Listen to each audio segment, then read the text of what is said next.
hammer is neither true nor false. If it helps you build a house, it was useful. Now in spirituality, you need not focus on the dogma, but more on what's useful to you. You can know something without knowing how you know it, but you sure do know that you know it, don't you? It's a deep feeling of trust, born from an experience of trusting your intuition and acting on it, and getting feedback from life. This is different from blind faith, which takes external truth as authority. Yeah, there's a thing called the outer teachings. Its real purpose is to bring you in touch with your own inner wisdom. That is your ultimate authority. Yes, it is. The only way that you can know if something is true is developing your own discernment. The more you rely completely on what others say, the farther you drift from your own power and sovereignty. If something feels heavy, constricting, tight and rigid and limiting, negative, and so on, then it's probably not right for you. And no matter how many thousands of years it's been a tradition, no matter how many people believe it, and no matter how much logical sense they will tell you that it makes. You've heard of Christ consciousness. Well, think about it as cosmic consciousness. It's not a religion of rituals and superstitions. If you are one with the cosmos and you love your neighbor as yourself because your neighbor is yourself, we might actually get along because, well, all of us are connected as one, aren't we? Christ is divine, and we are the branches. The Christ consciousness idea is indeed a New Age Christian belief.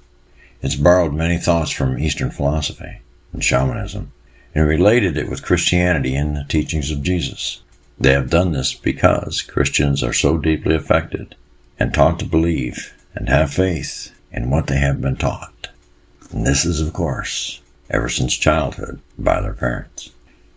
And with the very nature of the Bible, despite it feeling not completely true to many, the guilt is still there when exploring outside the book.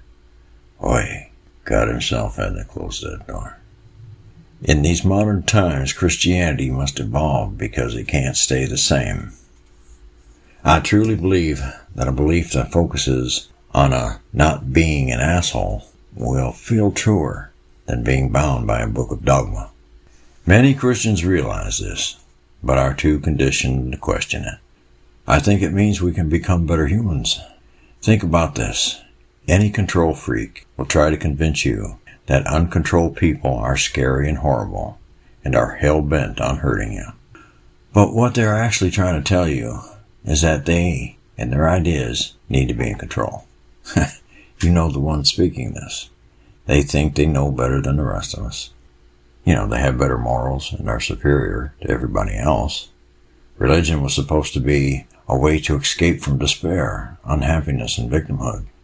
But as with everything else, I know there are some sincere believers who do good. And we all know there are charlatans who abuse religion to promote their own agendas. There's some good guys out there and there's some bad guys. What a miserable creature man would be if he were only good, not for the sake of being good.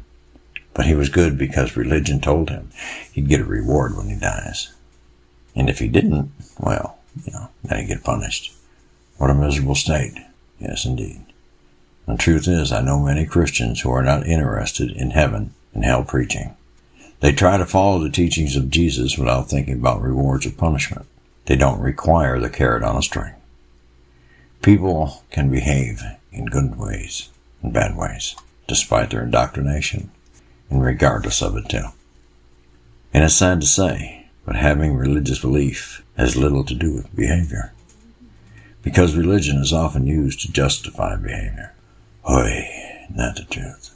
The truth is that people will behave wrongly or rightly with or without it. There are non-believers who display high ideals that many believers live by. And there are many believers who display low standards that most non-believers would call terrible behavior. Take your pick.